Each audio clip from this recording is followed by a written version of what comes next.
TDS section learning tricks by सीएरोक्स। तो अपन इसमें बहुत सारे सेक्शंस की लर्निंग ट्रिक्स याद करेंगे। उसके अलावा बहुत सारे सेक्शन जो मेरे एनालिसिस के सबसे इम्पोर्टेंट है एग्जाम के लिए, उनको उनके बैकग्राउंड को फिल किया हुआ है। और इसके अलावा इसमें एक और चीज है, इसमें जो रेट क्रैश आई है 25% का, वो किस पे एप्लीकेबल नहीं है वो भी एक जगह लिखा हुआ है, और ये थोड़े कॉमन रेट्स, ताकि रेट भी याद हो जाए उसके लिए। तो शुरू करते हैं शुरुआत से। पहला 194 बी। बी मतलब बड़े लोग मतलब जो लॉटरी, कार्ड गेम, पजल, इन सबसे विन करते हैं उन पे टीडीएस। 194 बीबी। बीबी मतलब बहुत बड़े लोग जो हॉर्स रेस पर पैसा लगाते हैं। TDS on winning from horse race. 194 O. O मतलब ऑनलाइन। तो नया सेक्शन आया है, TDS on payment by e commerce, और ये इंपॉर्टेंट भी है क्योंकि इसका बैकग्राउंड फिल किया हुआ है। 194 डी। डी मतलब दलाल। दलाल बोले तो इंश्योरेंस एजेंट को बोलते हैं, ऐसे कि दलाल आदमी वैसे। तो TDS insurance commission. 194 DA. DA मतलब डेथ आफ्टर, मरने के बाद। मतलब अगर अपन इंश्योरेंस पॉलिसी लेते हैं तो वो इसीलिए होती है कि मरने के बाद ऐसे पैसे मिल जाए, लेकिन उसकी क्या मैच्योरिटी होती है कि 20 साल की, और 20 साल बाद नहीं मरे तो वैसे मैच्योरिटी प्रोसीड का पेमेंट मिल जाता है, तो उस पर टीडीएस। 194 ई। ई मतलब TDS on payment to N. E मतलब एक्स्ट्रा इनिंग। जो एक्स्ट्रा इनिंग होती है, एक्स्ट्रा इनिंग समझ रहे हो आप, आईपीएल खेल रहे हो, एक्स्ट्रा इनिंग हो रही है, उसके अंदर वो चेयर लीडर्स और वो सब ऐसे बाहर से आते हैं फॉरेन से, तो उनको जो पेमेंट मिलता है नॉन रेजिडेंट को, स्पोर्ट्समैन, एसोसिएशन, एंटरटेनर को, उस पर टीडीएस। 194 जी। जी मतलब गैम्बलिंग। ये गैम्बलिंग की टिकट्स होती है, तो इसको जो सेल करता है उस पर जो कमीशन होता है उस पर। 194 आई। आई मतलब आई को रेंट देना, टीडीएस ऑन रेंट ऐसे। 194 आई ए। आई ए बोले तो immovable. Immovable transfer, TDS on transfer of immovable property. 194 I B. I B मतलब इमूवेबल बिल्डिंग। इमूवेबल बिल्डिंग को रेंट पर दिया, TDS on rent of immovable building. और वो तो ट्रांसफर पे था, I A I B a immovable building, और वो भी रेंट। और वो बिल्डिंग वैसे वो वाला टीडीएस ऑन रेंट 194 आई में कवर होता है।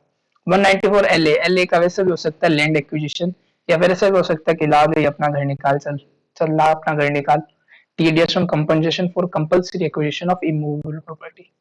194 सी। सी मतलब contract, TDS on contract. 194 H की कोई ट्रिक नहीं है, लेकिन सी, एच, जे और एम ये से इंटर रिलेटेड है, तो मैंने एक साथ रखे। 194 सी मतलब TDS on कॉन्ट्रैक्ट, तो इसकी क्या रेट होती है कि ये होता वो आप उसमें देखना। 194 एच। एच मतलब TDS on commission and brokerage. और 194 जे। जे की ट्रिक है जाने दुश्मन, अपने सीए के जाने दुश्मन, अपने सीए आर्टिकलशिप के प्रिंसिपल। वो क्या प्रोफेशनल आदमी है यार, सीए भी है ऐसे बड़े लोग। तो 194 जे में जाने दुश्मन जो आर्टिकल प्रिंसिपल है, मतलब जो सीए है, एडवोकेट है, वो प्रोफेशनल लोग है। तो टीडीएस और प्रोफेशनल सर्विस 194 जे। अब क्या 194 सी, 194 एच और 194 जे में क्या एक लिमिट दी हुई है कि इस लिमिट के अंदर, मतलब इस लिमिट तक इत पे टीडीएस कटेगा ऐसे, इस लिमिट के ऊपर ऐसा कुछ। एक 194 एम एक न्यू सेक्शन है, वो ऐसे बोलती है कि 194 सी, 194 एच और 194 जे, इन तीनों सेक्शन में जिनकी लिमिट, जो इन लिमिट में नहीं आते, जिन पर इन तीनों सेक्शन एप्लीकेबल नहीं होते, उन पर 194 एम लगेगा, ये भी मेरे को पैसे दो। टीडीएस और contract, commission and brokerage, professional service, ऊपर के तीनों चीज आगे, contract, commission and brokerage, professional service, 194 M. 194 N. N मतलब भाई नील कर दिया, बैंक अकाउंट नील कर दिया। बैंक अकाउंट नील कैसे होगा? TDS on cash withdrawal in excess of 1 crore, 1 crore से ज्यादा रुपए निकाल लिए उस पे। इसके अंदर टीडीएस भी उसी अमाउंट पे लगता है, जैसे वो 1 करोड़ 10 लाख निकाले तो टीडीएस 1 करोड़ 10 लाख पे नहीं कटता, 10 लाख पे कटता है सिर्फ। 190 पर एक नया सेक्शन, ऐसी कोई ट्रिक नहीं है, लेकिन इंपॉर्टेंट सेक्शन है टीडीएस ऑन डिविडेंड। उसके अलावा ये कुछ सेक्शन है जिनकी कोई ट्रिक नहीं है, बस ऐसे नॉर्मल, इतने इंपॉर्टेंट भी नहीं है, बस मैंने लिख दिया इसके अंदर। एक है रेट क्रैश है। रेट क्रैश के अंदर क्या था कि 25% रेट क्रैश हुई है हर सेक्शन के, हर टीडीएस के। जैसे अगर 10% किसी टीडीएस की रेट थी, तो वो 25% कम हो गई, 10% का 25% कम हो गई, 7.5% रेट लगेगी। वो रेट क्रैश 31 मार्च 2021 तक एप्लीकेबल है। तो वो रेट क्रैश इन सेक्शन पे नहीं है। 192, 192 ए, 194 बी, 194 बीबी, 194 ई, 194 एन। क्यों नहीं है? 192 में तो वो सैलरी वाला ही है। तो जिनको सैलरी मिल रही है उसको तो सैलरी, कोरोना के टाइम भी सैलरी मिल रही है, तो अगर सैलरी मिल रही है तो उसको रेट कम ज्यादा करने से कोई फायदा नहीं। 192 ए भी ऐसा ही कुछ है। 194 भी बड़े लोग भाई जो विनिंग से पैसा कमा रहे हैं, उनको क्या फर्क पड़ता है कोरोना का। 194 बी भी बहुत बड़े लोग हॉर्स रेस में पैसा लगा रहे हैं भाई, तो उनके लिए कोई इसका बेनिफिट नहीं दिया। 194 ई और 194 एन। एन वही बैंक अकाउंट डील कर दिया, और 194 ई किधर गया, अपन ने देखा था ना,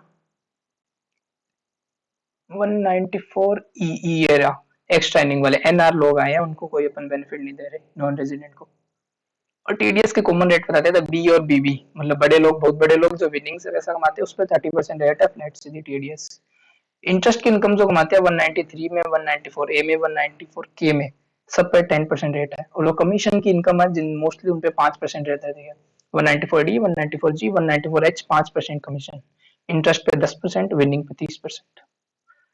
और थैंक यू। पूछा गया था X square upon Y Z. तो ऐसे सवालों को करने के लिए देखिए, एक तो बेसिक ट्रिक है, एक तो लाइक और शेयर ठोक दीजिए, महाकाल का दबा के लाइक और शेयर ठोक दीजिए।